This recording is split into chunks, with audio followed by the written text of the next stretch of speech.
ಅಪಾರ ಏಕಾದಶಿಯ ಮಹತ್ವ. ಅಪಾರ ಏಕಾದಶಿ ಹಿಂದೂ ಧರ್ಮದಲ್ಲಿ ಅತ್ಯಂತ ಪವಿತ್ರವಾದ ಏಕಾದಶಿಯಲ್ಲಿ ಒಂದಾಗಿದೆ. ಈ ದಿನವನ್ನು ವಿಶೇಷವಾಗಿ ಶ್ರೀ ಮಹಾವಿಷ್ಣು ಆರಾಧನೆಗೆ ಸಮರ್ಪಿಸಲಾಗಿದೆ. ಅಪಾರ ಎಂದರೆ ಅಪಾರ ಪುಣ್ಯವನ್ನು ನೀಡುವ ಏಕಾದಶಿ ಎಂಬರ್ಥ. ಅಪಾರ ಏಕಾದಶಿಯ ಮಹತ್ವ. ಈ ವ್ರತವನ್ನು ಆಚರಿಸಿದರೆ ಅನೇಕ ಜನ್ಮಗಳ ಪಾಪಗಳು ಕೂಡ ನಿವಾರಣೆಯಾಗುತ್ತದೆ ಎಂದು ನಂಬಿಕೆ ಇದೆ. ದಾನ ಧರ್ಮವನ್ನು ಮಾಡಿದರೆ ಇನ್ನೂ ಒಳ್ಳೆಯದಾಗುತ್ತದೆ.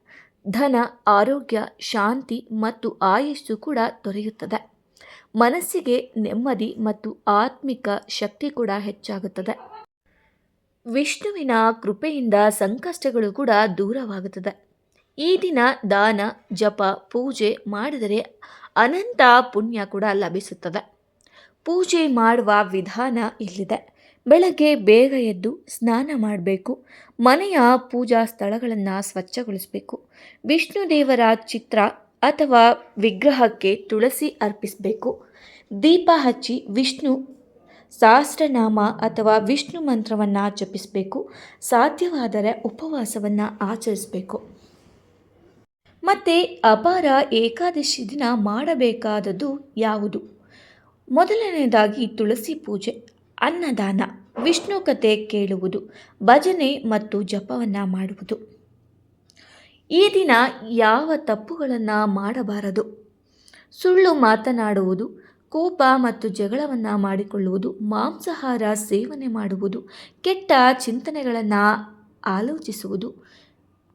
ಈ ವ್ರತವನ್ನು ಭಕ್ತಿಯಿಂದ ಮಾಡಿದರೆ ಜೀವನದಲ್ಲಿ ಸುಖ, ಶಾಂತಿ ಮತ್ತು ಶ್ರೀಹರಿಯ ಆಶೀರ್ವಾದ ಕೂಡ ನಿಮ್ಮ ಪಾಲಾಗುತ್ತದೆ. ಮತ್ತು ಈ ದಿನ ಜಪಿಸಬೇಕಾದ ಮಂತ್ರ ಯಾವುದು ಎಂಬುದನ್ನು ನಿಮಗೆ ತಿಳಿಸ್ಕೊಡ್ತೇನೆ. ಬನ್ನಿ ಸ್ನೇಹಿತರೆ. ವಿಷ್ಣುವಿನ ಮೂಲ ಧ್ಯಾನ ಮಂತ್ರವನ್ನು ನಿಮಗೆ ತಿಳಿಸ್ಕೊಡ್ತೇನೆ. ಬನ್ನಿ ಸ್ನೇಹಿತರೆ. ಶಾಂತಂ ಶಾಶ್ವತಂ ಅಚ್ಯುತಂ ನಾರಾಯಣಂ ಹರಿಂ ಭಜೆ. ಶಾಂತಂ ಶಾಶ್ವತಂ ಅಚ್ಯುತಂ ನಾರಾಯಣಂ ಹರಿಂ ಭಜೆ. ಶಾಂತಂ ಶಾಶ್ವತಂ ಅಚ್ಯುತಂ ನಾರಾಯಣಂ ಹರಿಂ ಭಜೆ. ಶಾಂತಂ ಶಾಶ್ವತಂ ಅಚ್ಯುತಂ ನಾರಾಯಣಂ ಹರಿಂ ಭಜೆ. ಶಾಂತಂ ಶಾಶ್ವತಂ ಅಚ್ಯುತಂ ನಾರಾಯಣಂ ಹರಿಂ ಭಜೆ. ಶಾಂತಂ ಶಾಶ್ವತಂ ಅಚ್ಯುತಂ ನಾರಾಯಣಂ ಹರಿಂ ಭಜೆ. ಶಾಂತಂ ಶಾಶ್ವತಂ ಅಚ್ಯುತಂ ನಾರಾಯಣಂ ಹರಿಂ ಭಜೆ. ಶಾಂತಂ ಶಾಶ್ವತಂ ಅಚ್ಯುತಂ ನಾರಾಯಣಂ ಹರಿಂ ಭಜೆ. ಶಾಂತಂ ಶಾಶ್ವತಂ ಅಚ್ಯುತಂ ನಾರಾಯಣಂ ಹರಿಂ ಭಜೆ. ಶಾಂತಂ ಶಾಶ್ವತಂ ಅಚ್ಯುತಂ ನಾರಾಯಣಂ ಹರಿಂ ಭಜೆ. ಶಾಂತಂ ಶಾಶ್ವತಂ ಅಚ್ಯುತಂ ನಾರಾಯಣಂ ಹರಿಂ ಭಜೆ. ಶಾಂತಂ ಶಾಶ್ವತಂ ಅಚ್ಯುತಂ ನಾರಾಯಣಂ ಹರಿಂ ಭಜೆ. ಶಾಂತಂ ಶಾಶ್ವತಂ ಅಚ್ಯುತಂ ನಾರಾಯಣಂ ಹರಿಂ ಭಜೆ. ಶಾಂತಂ ಶಾಶ್ವತಂ ಅಚ್ಯುತಂ ನಾರಾಯಣಂ ಹರಿಂ ಭಜೆ. ಶಾಂತಂ ಶಾಶ್ವತಂ अच्युतं नारायणं हरिं भजे। शान्तं शाश्वतम् अच्युतं नारायणं हरिं भजे। शान्तं शाश्वतम् अच्युतं नारायणं हरिं भजे। शान्तं शाश्वतम् अच्युतं नारायणं हरिं भजे। शान्तं शाश्वतम् अच्युतं नारायणं हरिं भजे। शान्तं शाश्वतम् अच्युतं नारायणं हरिं भजे। शान्तं शाश्वतम् अच्युतं नारायणं हरिं भजे। शान्तं शाश्वतम् अच्युतं नारायणं हरिं भजे। शान्तं शाश्वतम् अच्युतं नारायणं हरिं भजे। शान्तं शाश्वतम् अच्युतं नारायणं हरिं भजे। शान्तं शाश्वतम् अच्युतं नारायणं हरिं भजे। शान्तं शाश्वतम् अच्युतं नारायणं हरिं भजे। शान्तं शाश्वतम् अच्युतं नारायणं हरिं भजे। शान्तं शाश्वतम् अच्युतं नारायणं हरिं भजे। शान्तं शाश्वतम् अच्युतं नारायणं हरिं भजे। शान्तं शाश्वतम् अच्युतं नारायणं हरिं भजे। शान्तं शाश्वतम् अच्युतं नारायणं हरिं भजे। शान्तं शाश्वतम् अच्युतं नारायणं हरिं भजे।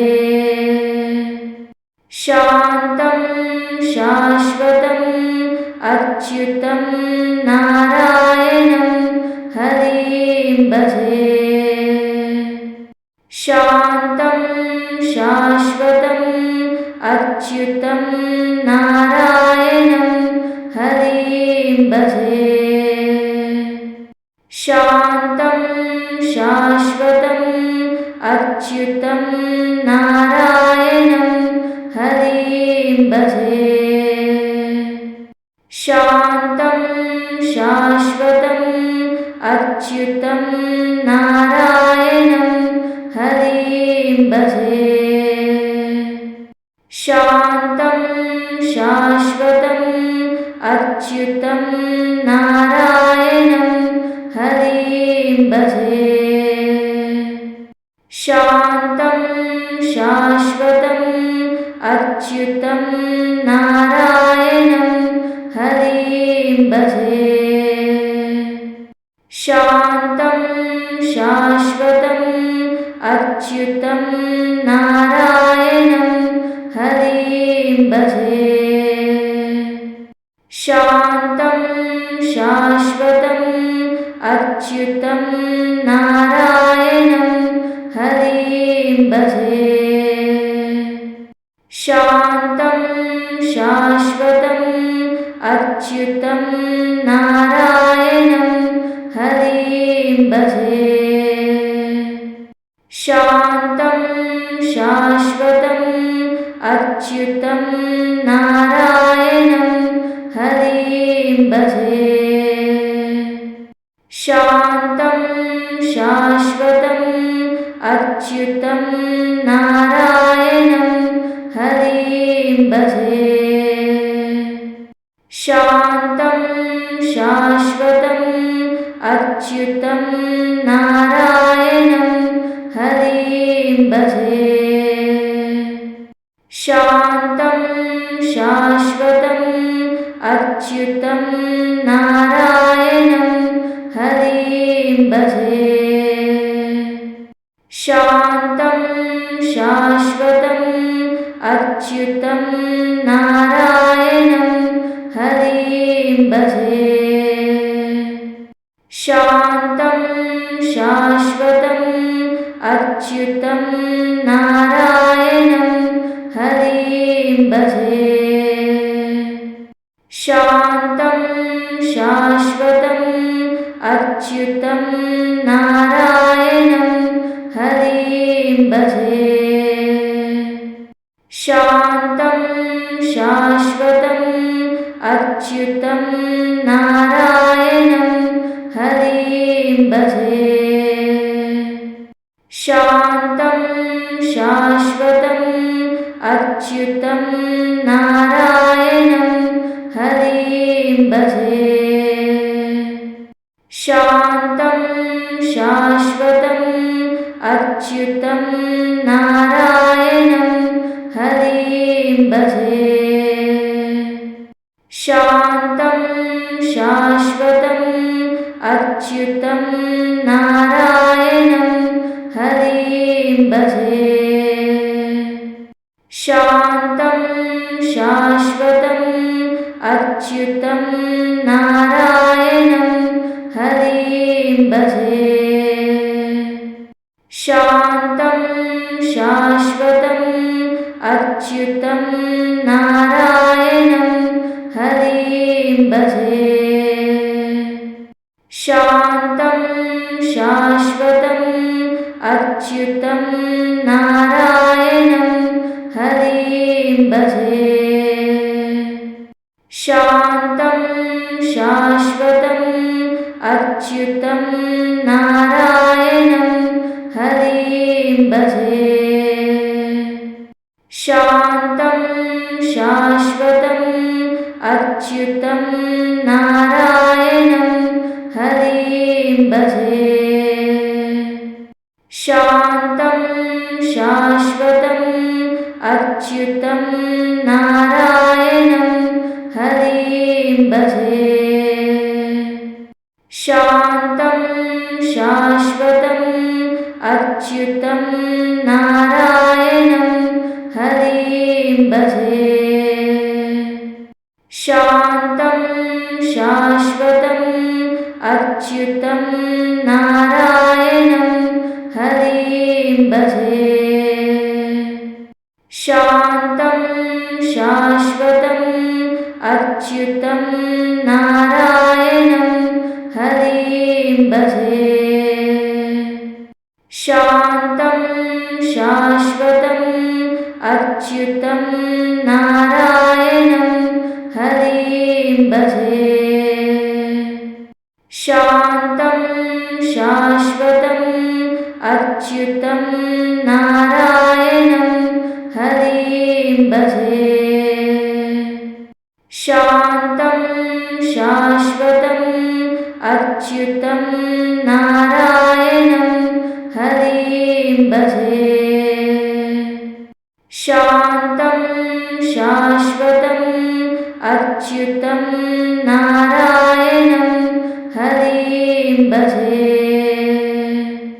शान्तं शाश्वतम् अच्युतं नारायणं हरिं भजे। शान्तं शाश्वतम् अच्युतं नारायणं हरिं भजे। शान्तं शाश्वतम् अच्युतं नारायणं हरिं भजे। शान्तं शाश्वतम् अच्युतं नारायणं हरिं भजे। शान्तं शाश्वतम् अच्युतं नारायणं हरिं भजे। शान्तं शाश्वतम् अच्युतं नारायणं हरिं भजे।